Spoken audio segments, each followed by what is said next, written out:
Thanks once again for dropping by the channel. If you like the content, if you're new to the channel, please hit subscribe, share the video if you enjoyed it, if you felt it was useful. Now let's get into this. So, still in isolation, still all in lockdown. We're 2 days now into official lockdown over here. Yeah, it's not easy.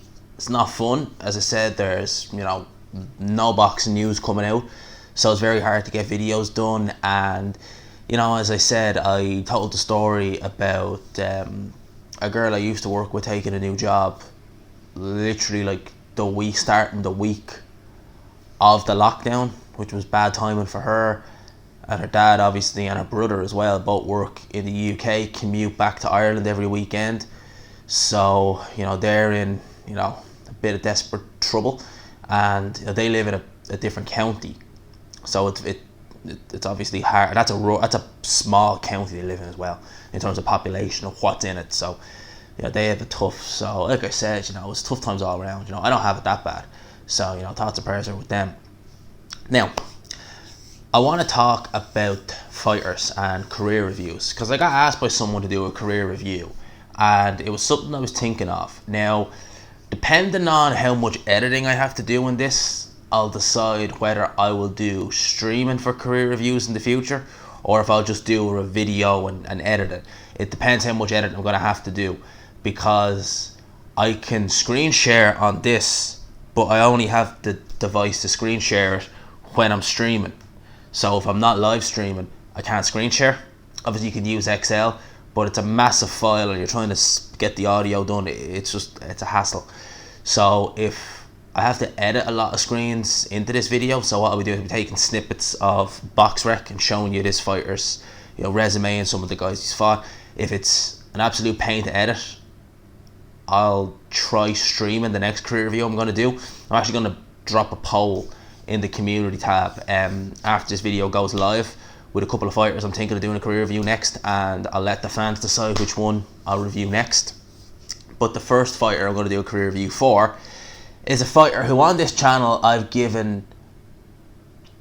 not been kind to him, But when I say I've not been kind to him, this is Tony Bellew we're talking about. When I say I've not been kind to him, never once have I said he was a bad fighter. Never once have I said, Tony Bellew was terrible, he was this, he was that. No. I always say that what Tony Bellew did in his career was pretty good. He was an overachiever. Some of the fighters he beat, like Alvin Mackenzie, who we'll talk about in this, look what they've gone on to do. Okay, and Bellew dealt with them decisively. So I've never said Bellew was, a terrible fighter or anything like that. What I don't like about Bellew is his pro-matchroom style of commentary, his inability to call a fight objectively, his inability to give fighters on other platforms credit. And what I mean by that is that Bellew, if it's a matchroom fighter, especially if it's a fighter he knows, he will discount everything that the fighter who's just lost has done and only count on what the matchroom fighter has done. A good example I'll give is when Derek Chisora knocked out Carlos Takam, and that was a good knockout for Derek Chisora, and for Carlos Takam, a tough guy. That was a good knockout. Carlos Takam got laid out. Tony Bellew went on straight after that fight, because he was on that card, and he said, people take note, that's the first and only time you've ever seen Carlos Takam laid out. Not even entertaining it that Povetkin done it a couple of years earlier, in equally as devastating fashion. Granted, he didn't do it as quickly, that was 10 rounds, but he will just not give other fighters any credit if they're not matchroom fighters, if he doesn't know them. He'll just completely forget what fighter A has done, and he'll only focus on the matchroom fighter.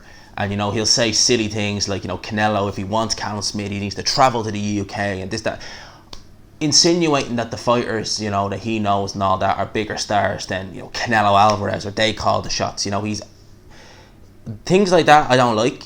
It's someone who just cannot be objective, and it will be interesting to see how Sky how they go with their commentary team and what they do with their commentary moving forward if the Zone take over Matchroom. Because let's say the Zone come in and they take the Matchroom UK shows over when the contract with Matchroom expires next year.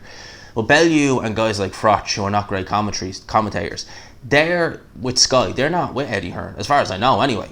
So, they might Sky might turn around and be like, well, fuck it, we don't need you guys. We don't need someone who's biased anymore, who can, because they're not great commentators, let's truth be told. I mean, when you look at the Sky commentary team, Matthew Macklin is probably one of the better commentators, and he's terrible. He's a terrible commentator, but he's one of the better commentators. That's the level. That's the horrible level of commentary team that Sky have. When they get Andy Lee on, he can be quite good. You know, Jay Quigley, although he's a bit, some people would find him hard to understand. If you got Jay Quigley's a decent commentator. If you were to get him, even Ryan Burnett's not a bad commentator. He's commentated on a few shows over here. Ryan Burnett was with Eddie Hearn at one stage, so there's definitely some good commentators out there, but yeah, they focus on that. Now, this career review, I'm going to talk through Bellew's career. I got the laptop here, I got his box rec opened, and I don't know how long, like I said, this video is going to take, and I don't know if it's going to be better doing it like this or if I'll stream the next one. Now, if I stream the next one, you'll have a live chat in there, but I'm not going to really bother with the live chat. The streaming platform I use, StreamYard, gives you the option to screen share, so I can talk, I can record it, I can plug my mic into my laptop, I can record everything, and you can see the screen at the same time. I can show you, you know, the box rec records. Whereas this, I'm going to have to take snippets and put them in to the video. I don't know how that's going to go, but we'll wait and see. So, Tony Bellew. Now, before we start off, let's start off with his amateur resume, okay?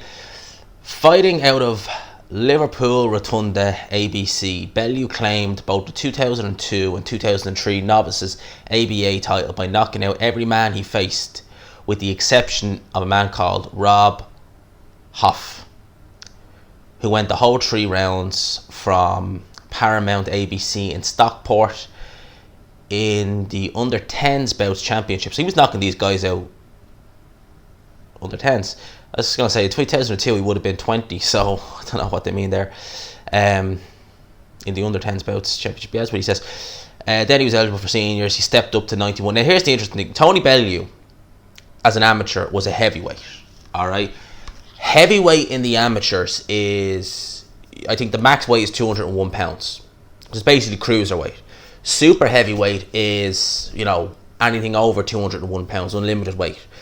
So guys like Alexander Usyk and guys like Tony Bellew, they were heavyweights in the amateurs, which in the pros would translate to cruiserweight. Okay, so Usyk did step up to super heavyweight after he won his Olympic gold medal, and he fought guys like Joe Joyce. But there's heavyweight and then there's super heavyweight. Deontay Wilder fought at heavyweight as an amateur, so he was under 201 pounds, which is, you know, not difficult to believe. Bellew's amateur career was 40-7, so he won 40 fights, lost 7 times, 32 knockouts. He was noted as being a big puncher in his amateur career. Okay, now as a pro, and it doesn't give me any of the guys he fought as an amateur, because sometimes BoxRec will do that, but Tony Bellew wasn't, that I've had note of anyway, a massively special amateur. There was nothing to write home about. So a lot of the guys whose amateur record you see on BoxRec, they only have like 5 fights BoxRec list, because I think they only list their senior fights. So Bellew's record as a pro, as we know, 30-3 with 1 draw and 20 knockouts. Let's go right back to the start. So Tony Bellew, as an amateur, as I said, was weighing in 200 pounds, cruiserweight. Now when he turned pro, it's not uncommon that fighters drop down, but if you look at someone like a middleweight in the amateurs, 165 pounds, super middleweight in the pros, more often than not, that guy who fights at 165 pounds probably going to fight light middleweight. In Sean Porter's case, he'll fight at 147 pounds, because Sean Porter was a middleweight, 165 pounds, an amateur. He dropped all the way down to 147. Actually beat Alexander Usyk in the amateurs when Usyk was, I think, 17. So it just goes to show who done the more filling out. So Bellew dropped down 25 pounds. It's not often you see guys who fought a heavyweight as an amateur drop down to light heavyweight, because it's a massive jump of weight. 25 pounds. So his first fight was a guy called Jamie Albermer. That's how you pronounce it. He won that by second round TKO. It was a 4-rounder. Bellew weighed at 175.5. His opponent weighed 183 pounds. And in 2007, which is the year he made his pro debut, he fought October, he fought November, and he fought December. So he 3 fights in 3 months, all within, you know, almost identical dates. So he fought on the 6th of October, he made his pro debut, fought on the 3rd of November, and then on the 8th of December. All of them he was in around the 175 mark. He was 177 was the heaviest. Then, these are just journeymen, by the way, as well, he's fighting. You know, Alex Wilcox, Wayne Brooks, guy here called Paul Monceau. He won that fight on points. That was a guy with 20 wins, 92 losses, 7 draws. Let's see what he finished his career with. 105 losses. Only stopped 3 times. So Bellew not stopping that guy was probably at the time not a big thing. You know, a lot of these journeymen, you know, guys like William Warburton and Chris Attaway, they don't get stopped an awful lot. They lose an awful lot. They don't get stopped an awful lot. So yeah, he moved up. That was 184 pounds he weighed in for that fight, and the guy he fought was actually 198 pounds. It was a cruiserweight fight essentially. So he fought a couple more journeymen, was going the distance with some of these, and some of these guys were holding their own and taking rounds off Bellew. Here's the first time Bellew was down as a pro. So it was a year after he turned pro. He fought a guy whose name is extremely difficult to pronounce. Oh Jesus, a bona fide journeyman, a Latvian. I'm sorry, I can't pronounce the guy's name. I will put a picture of his box rec in this video, and you can try and make out that name for yourself. This guy had a record. Now, this guy dropped Bellew in the 4th round. This guy has a record of 10 wins, with 4 knockouts in them 10 wins, 111 losses, and 3 draws. And he's been active as far back as 2017, actually, believe it or not. But when he lost Tony Bellew, Bellew was 6-0. So Bellew was 6-0. What was this guy's record? That was actually on the undercard. That was on a Frank Warren show. It was on the undercard of Nathan Cleverly versus a guy called Tony Oakley. It was for a Commonwealth title. This Latvian guy was 3-22 at the time. That card also had Anthony Crolla on it.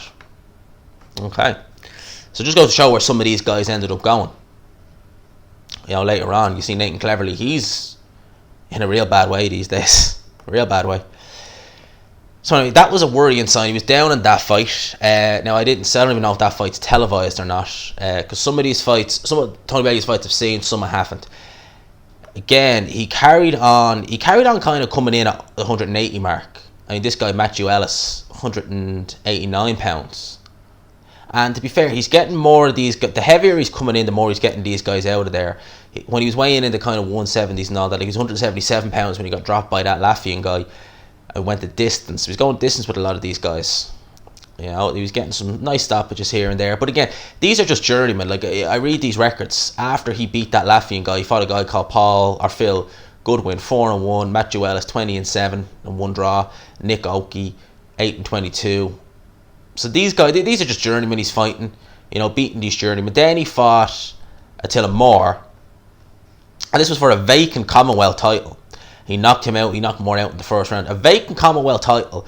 The guy was 4-1 at the time. He's a Ghanaian, and as we know, a lot of these Ghanaians, they have very padded records and very padded ages. If I can see how old this guy is, it gives his date of birth at 1982. When did he fight Bellew? 2010. So he would have been 28. So you wonder if that's correct.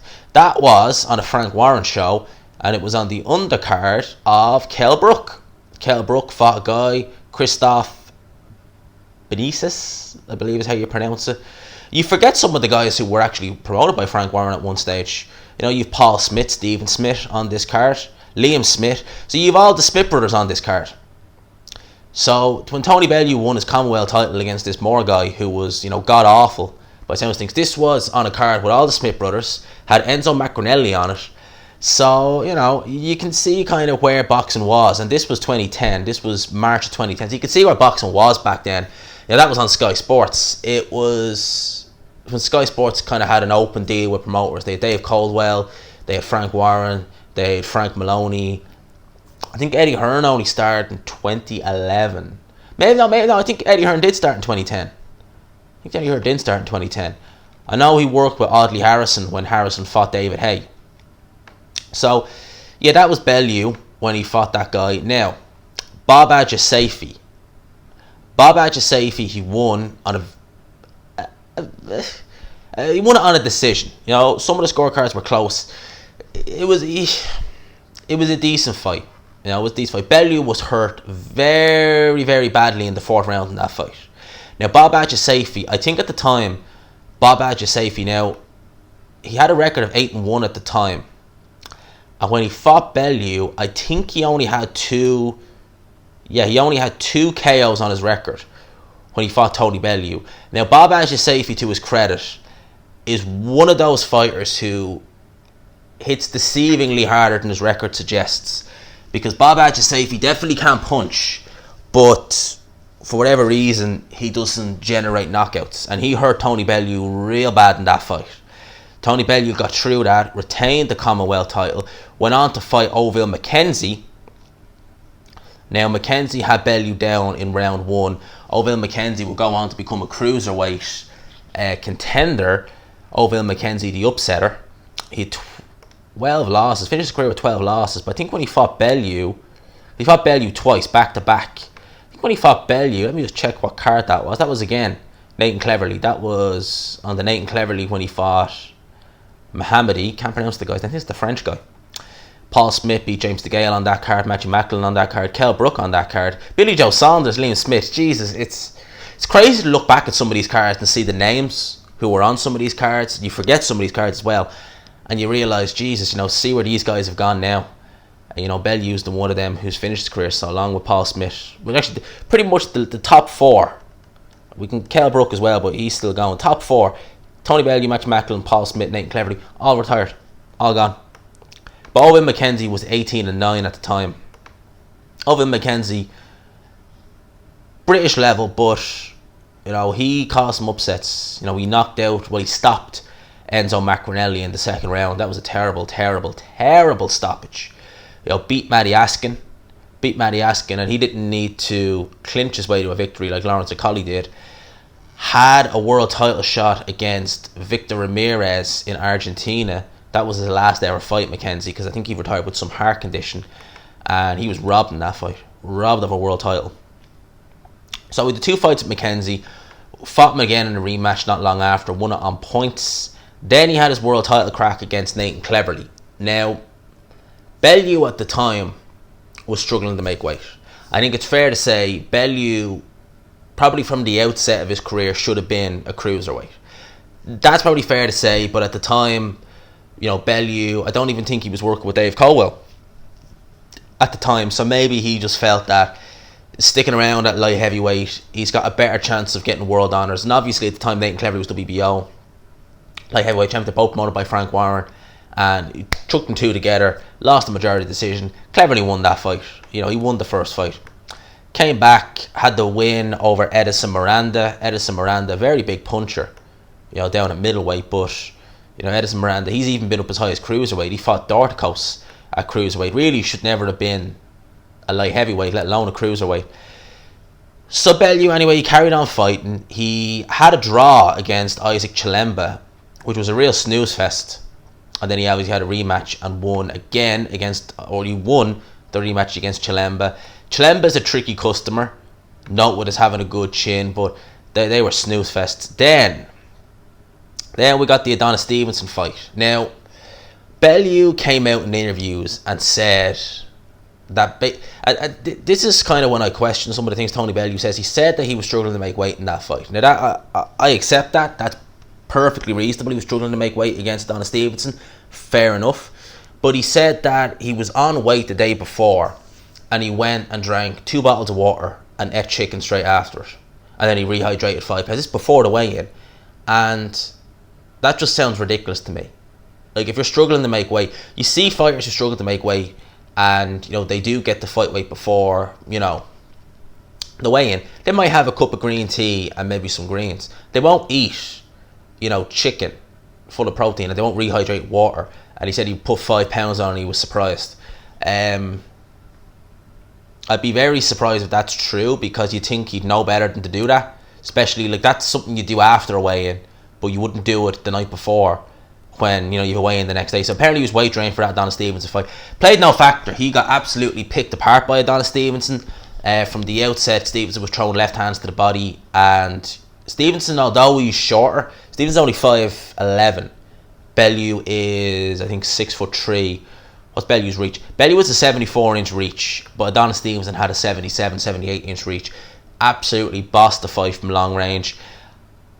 Was it the third round where Bellew kind of caught Adonis Stevenson kind of around the back of the head with a left hook, and Stevenson went down. Referee didn't call it a knockdown. Yeah, referee, I can see why he didn't call it a knockdown. I don't think it was. Well, he went down, but I think it was near the back of the head, if memory serves me correctly. Bellew ended up getting taken out in the 5th round, or the 6th round I should say. He got caught with a left hand from Adonis Stevenson, walked him onto it.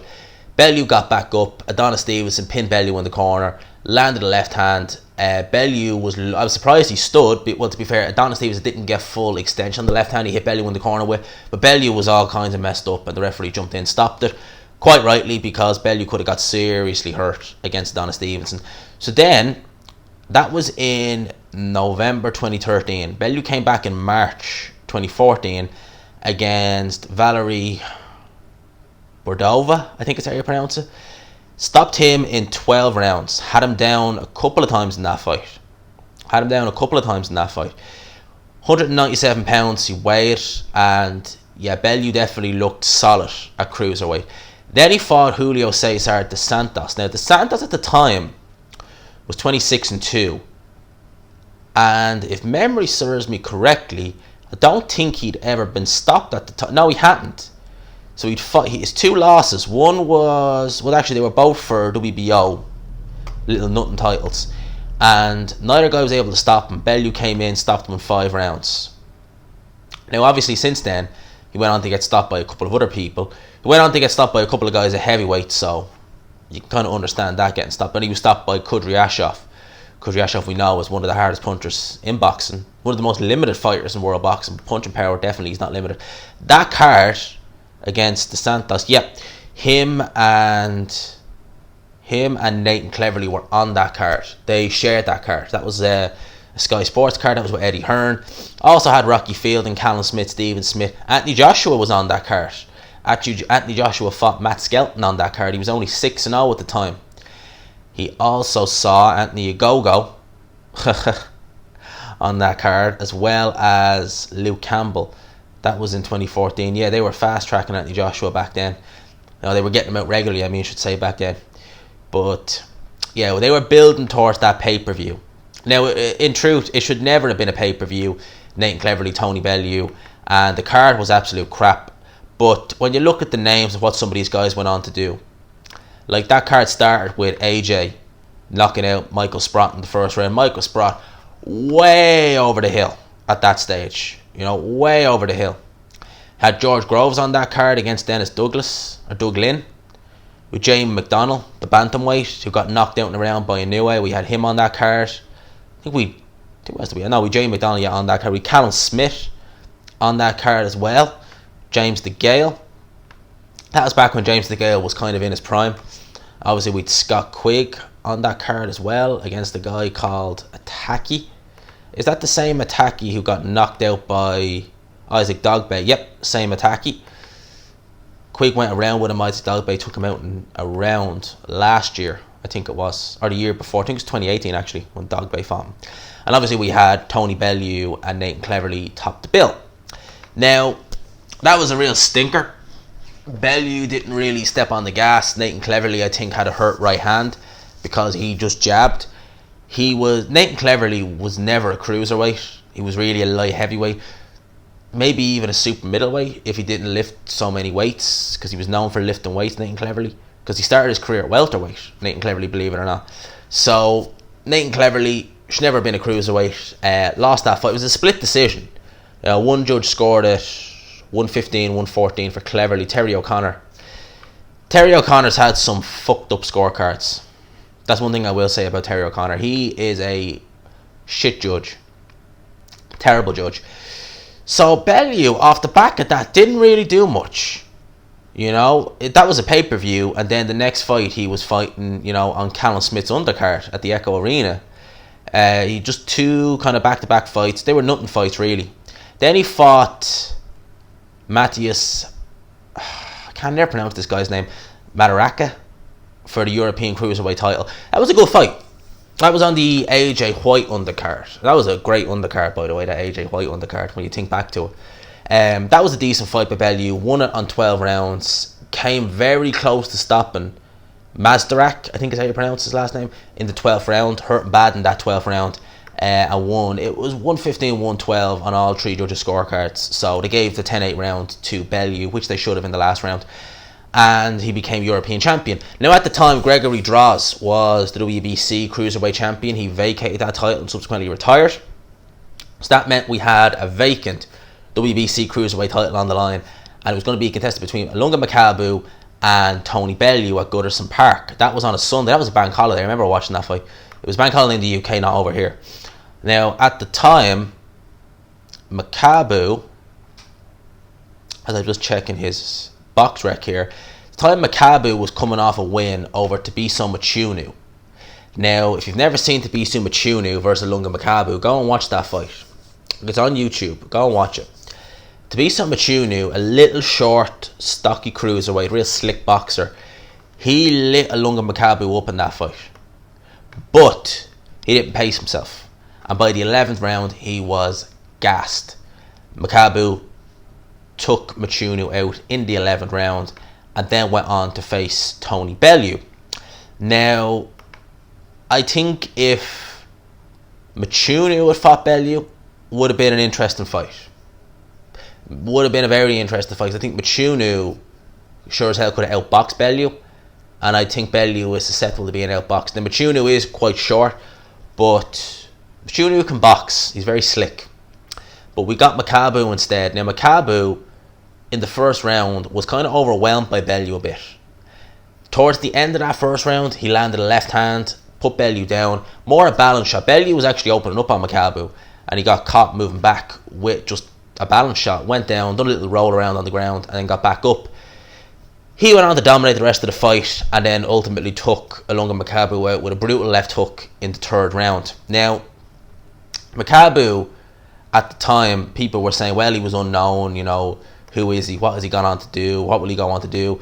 Well, since that loss, and this is where I give Bellew credit, he's gone on to beat Dmitry Kudryashov, which was a hell of a fight. Yeah, that was a fun fight to watch. You know, Makabu dropped Kudryashov, I think he dropped him a couple of times in that fight. Went on to fight a guy, an undefeated Russian called Papin, I can't pronounce his first name. That was on... Yeah, that was on the Kovalev. That was on the Kovalev yard on the card. I remember watching that fight. That was a good fight, actually. That was a very good fight. So he went on to win that fight, and then he went on to go on and capture the vacant WBC Cruiserweight title there at the end of January. So Makabu done good things post Bellew. He did. So Makabu is not a bad fighter. So all that puts Bellew's win in context. Because Dmitry Kudryashov, massive puncher, very limited fighter, massive puncher, he couldn't put a dent in Ilunga Makabu. And, you know, some of the other Russian prospects going the distance, winning and losing. So Makabu's doing well. Now, off the back of that fight, Bellew went on to fight BJ Flores. Now, BJ Flores, who is, I think he commentates on certain PBC fights, if I'm not mistaken, BJ Flores. BJ Flores at the time was coming off the back of a loss to Shumanov, moved up to heavyweight briefly and fought a guy called Roberto Santos, and then went on to fight Tony Bellew. Now, in that Roberto Santos fight, he weighed in at 224 pounds. So he was coming down by over 25 pounds to fight Bellew. Showed on fight night, we showed at the weigh-in, he looked fairly drained at the weigh-in. And on fight night, he got hit with a belt line shot. It was borderline in the second round, but he complained to referee Ian John Lewis. Bellew put him down. I think he put him down 3 times in that second round, and then obviously finished him off in the third round. They weren't massively heavy knockdowns, but they were knockdowns nonetheless. BJ Flores, a friend of David Haye. David Haye was ringside at that fight. Bellew famously went out, you know, got out of the ring, started, you know, making a call out to David Haye, taking the piss over his hair, this, that and the other. And then not long after that, we got the announcement. We got the announcement that it would be David Haye versus Tony Bellew, 4th of March 2017 at the O2. And I wasn't making videos at the time, but I remember thinking, Bellew's going to get knocked out. Bellew's getting knocked out. That's all I could think. Bellew's getting knocked out. And I like watching Tony Bellew fight, but I just didn't think. I just thought Haye is similar to Stevenson. sharpshooter, keeps it long range, hits very hard. David Haye definitely past his best. You could see it in David Haye. At the time of David Haye's comeback, you could see he was nowhere near his best. You could see he was a bit over the hill. But you just thought that, okay, David Haye, he's over the hill, but he probably should have enough to get through Tony Bellew. Bellew's always been a bit vulnerable in the chin department anyway. David Haye, we know many things that he can't do anymore. His speed's not quite there, his reflexes aren't quite there, he's a bit injury prone, his stance is a bit off. He can still punch. And David Haye, boxed Tony Bellew quite well until he ruptured his Achilles in the 6th round, and it went downhill from there. One thing I have to say about that David Haye fight is there was a round. If you go back and watch that fight, it was either the 9th round or the 8th, or not. It was either the 9th round or the 10th round. I think it was the 9th round. Go back and watch it. David Haye with one leg, ruptured Achilles, he won that round. So David Haye, that's how cagey Bellew was and how wary he was of David Haye's power. He fought very defensively in that fight. He had a one-legged fighter. In front of him. So he's very wary about David Haye's power. But he went on to win that fight. The rematch was set for December 2017. Why did David Haye put bicep injury or something like that? He said he had a bicep injury or something. I think it was something to do with a stair machine. Pulled out of that fight anyway. That was going to be on a Sunday just before Christmas, so we were all looking forward to it. I was looking forward to it, but didn't happen. Ended up happening in May 2018. This is just before I kind of started making videos.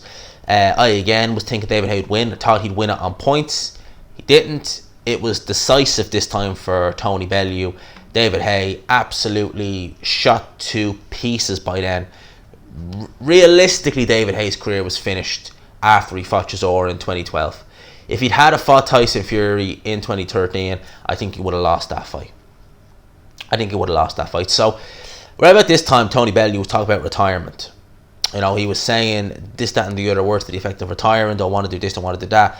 But then Usyk won the World Boxing Super Series and basically called it Tony Bellew. Bellew accepted, and at Manchester we got Bellew versus Usyk. I have videos still on this channel about that with a crappy mic and poor quality. Please don't watch them, or do. You can see how far the channel's come. Picked Usyk to win the fight. Picked him to stop Tony Bellew. Didn't think he'd stop him the way he did, but I thought he'd stop him with a barrage of punches. Bellew boxed well. He did. He boxed very well. One judge had Bellew ahead. The other judge had it level. And Steve Grady, British judge, had Bellew ahead by 1 point. Usyk, after about 3 rounds, started to kind of figure Bellew out a bit, got into his range, got used to the movement, and in the 8th round he took Tony Bellew out with a great little kind of right hook left hand, put Tony Bellew down. Bellew wasn't getting back up, and that was all she wrote. He announced his retirement not long after the fight. He, as I said, finished his career, nothing to turn your nose up at. Finished his career with a British title, a Commonwealth title, a European title, and WBC World Cruiserweight title. So, nothing to, turn your nose up at. A very good career by Tony Bellew. And that is his career in a nutshell, pretty much. That is literally his career in a nutshell. His career reviewed. I talked about some of the fights I didn't see, because I think going back to 2009, I wasn't watching boxing a lot back then. That's going on a lot longer than I thought it would. I wasn't watching boxing a lot back in 2009. It's really kind of 2011, kind of when I really started to get into boxing. 2012, watching Canelo a lot. So some of them fights I didn't see live. I've seen snippets of it. I have seen the Cleverly fight though. I've seen the Mackenzie fight as well, and the Jasafy fight as well. So I've seen those fights. Bellew had a good career, and as a fighter, he was a very good fighter. He was an overachiever. He done a hell of a lot that a lot of people didn't expect him to do. I don't criticise Bellew as a fighter and say he was a bad fighter or anything like that. No, a lot of the things he did in the ring were very impressive in terms of how he would get his tactics, how when he boxed defensively he could actually be quite good, he could be quite useful, he could definitely punch, especially with the left hook. The only thing I've ever criticised about Bellew is his commentary skills, his, or lack thereof, and his is just blatant biasness towards certain fighters, you know. So those are kind of minor nitpicks that I have on Tony Bellew. That is his career review in a nutshell. Now, I will leave a poll in the community chat. You can go and look at it. It'll be going up just after this video goes live. Now, I'm going to leave maybe 3 or 4 fighters who I'm looking at doing career reviews. I'll leave it up to the fans. I don't know how I'm going to do these moving forward. Now, I'm not going to do them that frequently because it takes a lot of time. But I'm going to see how awkward editing this video is in terms of getting snippets of box rec into it. The next one I'll do, I may stream it and just use my screen share. I don't know. See, with the streaming, I'm just wondering how it'll come out, you know, because it might not come out the way I want it to, but we'll just have to wait and see. So the next career review I'll do, maybe this week at some stage, I'll definitely stream it and we'll see how it goes. So let me know your thoughts down below. I hope you enjoyed this video. If you did, please leave a like. Let me know what you think of these career reviews. Do you want to see more of them? Let me know what you thought. I hope you enjoyed it, and as always, I will talk to you. Oh, and stay safe. So before I go, I just want to say thank you for dropping by the channel. I really do appreciate it. I mean, all the support, all the things that have happened on this channel over the last year have been incredible. If you're new to the channel, as you see on screen there's a couple of like older videos that I have. Some of them aren't really relevant now, to be fair, but some of them are, like my Fighters with a Problem series, stuff like that. If you like any of this, please subscribe, like the video you just watched, share it, do it, all you gotta do.